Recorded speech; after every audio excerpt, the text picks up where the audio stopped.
ప్రదర్శించు, లేకపోతే తెలంగాణ ప్రజలు నిన్ను అదే నీళ్ళలో ముంచుతారు, జాగ్రత్త అని చెప్పి కూడా నేను ఈరోజు హెచ్చరిస్తా ఉన్నా.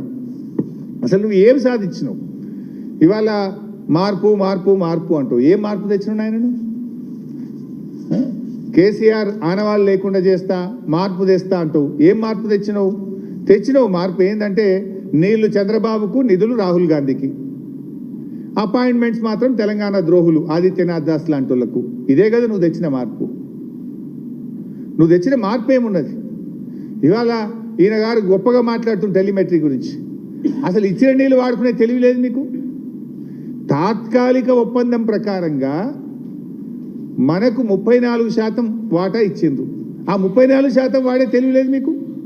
పోయిన వాటర్ ఇయర్లో ఓన్లీ 28% వాడారు. 6% తెలంగాణకి ఇచ్చిన కేటాయింపులను వాడుకోలేని చేతగాని దద్దమ్మ ప్రభుత్వం ఈ కాంగ్రెస్ ప్రభుత్వం. 65 టీఎంసీలు ఆంధ్రప్రదేశ్కు వదిలిపెట్టి తెలంగాణలో భూములు ఎండగొట్టినారు, పంటలు ఎండగొట్టినారు. తెలంగాణ ప్రాజెక్టులకు క్రాప్ హాలిడే ఇచ్చింది మీరు. నీళ్లు ఉండి వాడుకోలేని చేతగానితనమా, లేదు చంద్రబాబు నాయుడుకు గురుదక్షిణ? నాకు అర్థం కాదు. 34% ఎందుకు వాడలే పోయినసారి? ఎందుకు నెట్టంపాడు కింద క్రాప్ హాలిడే ఇచ్చారు? అరే మొన్న కూడా ముళ్ళు గట్టబట్టి పొడిచినట్టు శ్రీశైలంలో వరద వచ్చింది, ఆడ పోతిరెడ్డిపాడు గేట్లు తీసిండ్రు, రేపు తెల్లారితే శ్రీశైలం గేట్లు తీస్తున్నారు. నువ్వు కలవకుర్తి మోటార్ల కట్కెందుకు ఒత్తుతలేవు బిడ్డ? నువ్వు ఒత్తుతావా, రైతులు తీసుకొని వచ్చి మమ్మల్ని ఒత్తుమంటావా అంటే తెల్లారి ఉరికిపోయి గప్పుడు ఒత్తిరు. 36 రోజులైతే పోయినాయి కదా నీళ్ళు. 36 రోజుల ముందే కలవకుర్తి మోటార్లు ఒత్తుకొని ఉంటే, ఒక నెల రోజుల ముందే నాట్లు పడుతుండే, నెల రోజుల ముందే రైతులు పంట పండించుకుంటుండే, మన వాటా మనం తీసుకునే అవకాశం ఉండే కదా. ఆంధ్రప్రదేశ్ పోతిరెడ్డిపాడు గేట్లెత్తినా మీకు సోయి రాదు. బీఆర్ఎస్ పార్టీ ప్రశ్నిస్తే, బీఆర్ఎస్ పోరాడితే, బీఆర్ఎస్ నిలదీస్తే అప్పుడు పోయి మీరు కలవకుర్తి మోటార్ లాంచ్ చేసిండ్రు. అసలు మీరు ఎక్కడ నిజాయితీ ఎక్కడిది మీకు? ఇప్పుడు చర్చ జరిగిందని ఆంధ్రప్రదేశ్ మంత్రి నిమ్మల రామానాయుడు చెప్తాడు, జరగలేదని రేవంత్ రెడ్డి చెప్తాడు, ఇంకా స్పష్టత లేదని ఉత్తమ్ కుమార్ రెడ్డి చెప్తాడు. ఏంటిది? ఉత్తమ్ దో మాట, రేవంత్ దో మాట, ఆంధ్రప్రదేశ్ మంత్రిది ఇంకో మాట. ఇప్పుడు ఈయన నేను బాగా మంచి పని చేసినా ఇవాళ అంటాడు. ఏడాది కింద కూడా నువ్వు కలిసిన ఒకసారి జూలై 6 నాడు చంద్రబాబు నాయుడు గారిని ప్రగతి భవన్ పిలిచి విభజన సమస్యలు కూర్చొని మాట్లాడుకుంటాం, పరిష్కరిస్తాం అన్నావు. ఇవాళ జూలై 16, ఏడాది మీద 10 రోజులు అయింది. ఒక్కటైనా పరిష్కరించినవా? ఆ రోజు చెప్పింది విభజన, లోపల జరిగింది ఈ చీకటి ఒప్పందం. గోదావరి బనకచెర్లకు ఆనాడే బీజం పడ్డది. దాంట్లో భాగంగానే ఇవాళ ఎజెండా మీదకి వచ్చింది. ఏడాది మీద 10 రోజులైనా విభజన సమస్యలు ఒక్కటి కూడా పరిష్కారం కాలేదు. నువ్వు ఇవాళ కూడా కమిటీకి తల ఊపి తెలంగాణకు అన్యాయం చేసినావు. ఇప్పుడు ప్రజలకు తేటతెల్లమైంది, నిజం నిప్పు లాంటిది. ఆంధ్రప్రదేశ్ మంత్రి గారు నిమ్మల గారు కుండ బద్దలు కొట్టినట్టు గోదావరి బనకచెర్ల మీద చర్చ జరిగింది అని స్పష్టంగా చెప్పారు. ఇది agenda, this is official agenda. ఇది ఢిల్లీలో కేంద్ర ప్రభుత్వం యొక్క ఎజెండా కాపీ ఇది. అందులో ఫస్ట్ ఐటమే గోదావరి బనకచెర్ల ఉంది. రేవంత్ రెడ్డి బుకాయిస్తాడు, చర్చనే జరగలేదు, చర్చ జరిగినప్పుడు ఆత్మనే ముచ్చట ఎక్కడ వస్తుంది అంటాడు. మరి ఇది ఇప్పటికైనా నిజాయితీగా చెప్పు. అబద్ధం ఆడినందుకు, రాష్ట్ర ప్రజల్ని తప్పుదో పట్టించినందుకు, కడతామని ఎజెండాలో లేనప్పుడు ఆపమనే ముచ్చట రాదని తప్పుడు మాటలు చెప్పినందుకు బేషరతుగా చెంపలేసుకోవాలి, క్షమాపణ చెప్పాలని చెప్పి నేను రేవంత్ రెడ్డి గారిని డిమాండ్ చేస్తున్నా. ఎట్టి పరిస్థితుల్లో బీఆర్ఎస్ పార్టీ గోదావరి బనకచెర్లకు ఒప్పుకోదు. ఎందుకంటే మేము అంటున్నది ఏదో కక్ష కాదు, మా వాటా తేల్చండి. అసలు గోదావరిలో వరద జలాలన్నిటి లేవు, ఉన్నాయా? ఉంటే లెక్క తేల్చండి. ఆ లెక్క తేలిస్తే అందులో తెలంగాణ వాటా అయిందో చెప్పండి. కేసీఆర్ గారు ముందే చెప్పిండ్రు అదే ప్రోరాటాలో మాకు 1950 టీఎంసీలు రావాలని. గోదావరి బనకచెర్లలో ఇంకో డేంజర్ ఉంది, ఇప్పటిదాకా మన ప్రభుత్వం మాట్లాడతలేదు. గోదావరి నీళ్ళే కాదు, కృష్ణా నీళ్లను కూడా తరలించకపోయే కుట్ర పెట్టింది ఈ ప్రాజెక్టులో.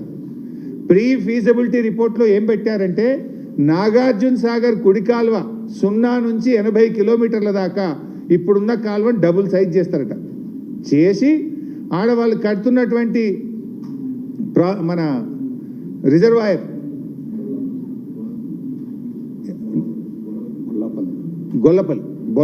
బొల్లపల్లి రిజర్వాయర్ 50 టీఎంసీల సామర్థ్యంతో కడుతున్న బొల్లపల్లి రిజర్వాయర్ నింపుకుంటారట.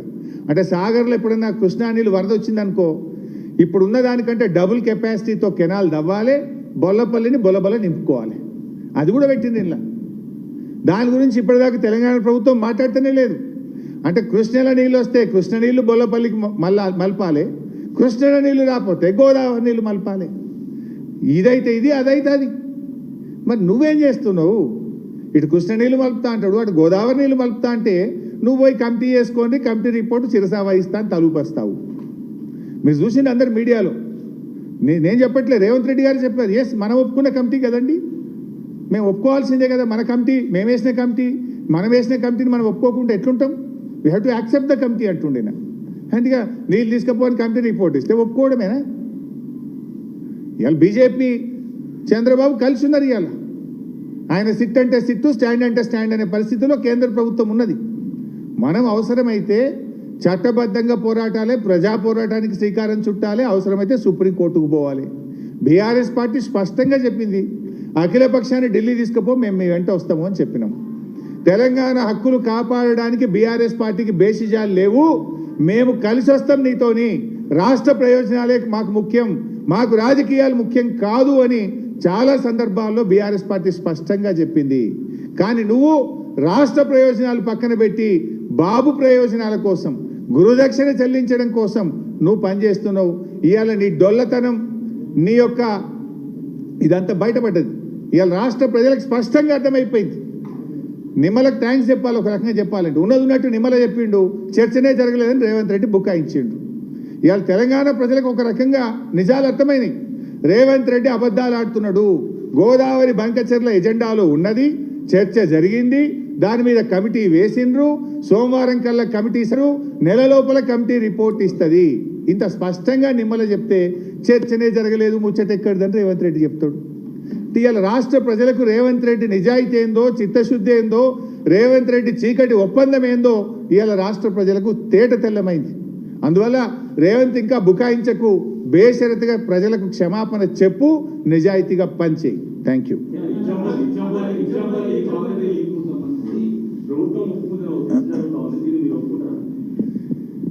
దాని మీద ఇంతకు ముందే బీఆర్ఎస్ ప్రభుత్వం స్పష్టంగా చెప్పింది, సమ్మక్క సాగర్ నుంచి కట్టిన బ్యారేజ్ నుంచే నీళ్లు తీసుకువెళ్ళాలి, తీసుకుపోయే నీళ్లలో సగం 50% తెలంగాణకు ఇవ్వాలి.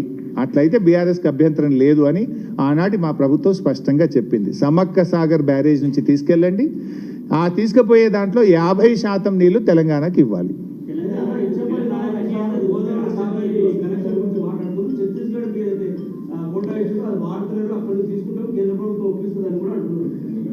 ఇవన్నీ అయ్యే ముచ్చట్లు కావు భాయ్ సాబ్.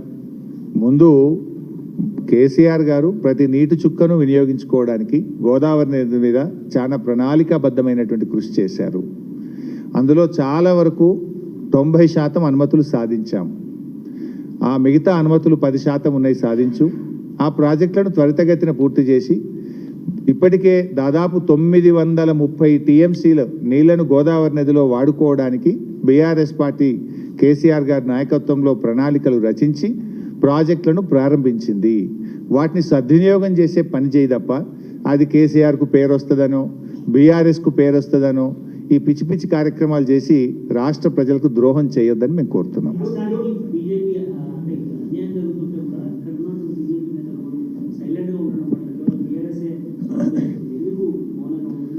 ఇట్స్ ఓపెన్ సీక్రెట్ ఏముంది భాయ్ సాబ్, బీజేపీ ఈజ్ డిపెండెంట్ అని తెలుగుదేశం ఎంపీల మీద ఇలా బీజేపీ ప్రభుత్వం ఆధారపడ్డది. మనకు అయితే అందరికీ అర్థమవుతుంది కదా.